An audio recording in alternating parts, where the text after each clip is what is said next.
नमस्कार, आप देख रहे हैं डॉक्टर साहिब, आपके साथ मैं हूं मुस्कान। दर्शकों, ऐसा बहुत सी महिलाओं में देखा जाता है कि उन्हें एबनॉर्मल वेजाइनल डिस्चार्ज की समस्या होती है। ये क्यों होता है, इसके लक्षण क्या है और इसका उपाय क्या है, इसी पे बात करने के लिए आज हमारे साथ मौजूद हैं बिहार की जानी मानी स्त्री रोग विशेषज्ञ उषा डिडवानिया जी।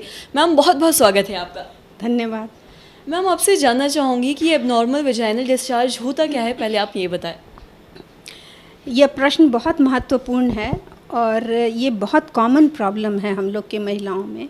यहाँ तक कि आज कल मैं देख रही हूँ यंग गर्ल्स 18-20 और 13-14 साल की उम्र से चली आती हैं माँ के साथ कि उन्हें ल्यूकोरिया हो रहा है। ये कॉमन वर्ड हो गया है ल्यूकोरिया, जो कि इतना सब बच्चे से लेके और लेडीज़ तक लगता है कि कोई बीमारी है ल्यूकोरिया। लेकिन आप पहला जानिए कि ल्यूकोरिया क्या है और नॉर्मल वेजाइनल डिस्चार्ज किसको कहते हैं। तो ल्यूकोरिया वर्ड का मतलब है वाइटिश डिस्चार्ज, निकलना, वेजाइना से निकलता है। और वेजाइना से डिस्चार्ज होना नॉर्मल चीज़ है, एकदम सामान्य बात है। वेजाइना और यूट्रस और ट्यूब जो अंदर के जननांग हैं उनसे सिक्रीशन होता है नॉर्मल, और वो थोड़ा बाहर आता है। और यह सिक्रीशन होना बहुत ज़रूरी भी है, ड्राई नहीं होना चाहिए। और ये सिक्रीशन अंदर का वातावरण को मेंटेन करता है, पीएच मेंटेन करता है, जिससे वहाँ के इन्फेक्शन को बचाता है और वहाँ का वातावरण वेजाइना का हेल्थ को मेंटेन किए रहता है।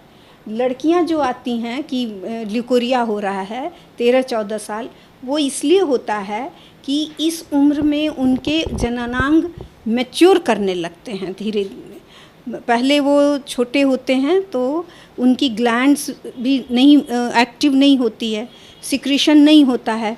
और जैसे जैसे ऑर्गन मैच्योर होता है वहाँ से ग्लैंड से सिक्रीशन शुरू होता है।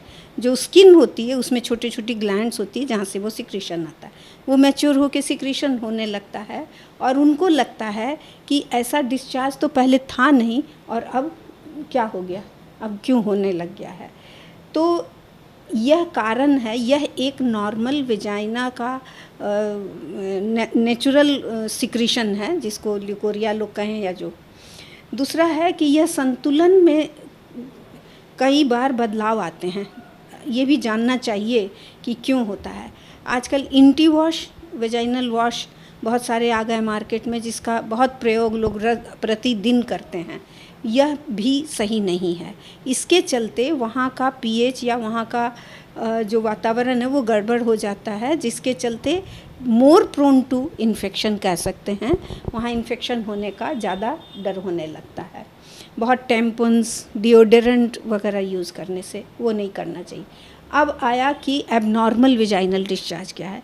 एबनॉर्मल वेजाइनल डिस्चार्ज कभी अगर किसी को कभी हरा सा डिस्चार्ज हो, या कभी पीलापन लिए हुए हो, या कभी थिक वाइट हो, कर्ड जैसा डिस्चार्ज हो, या कभी येलोइश फाउल स्मेल डिस्चार्ज हो, ये सब कंडीशन को हम लोग एबनॉर्मल डिस्चार्ज कहते हैं। और ऐसे कंडीशन में डॉक्टर से मिलना चाहिए। क्यों?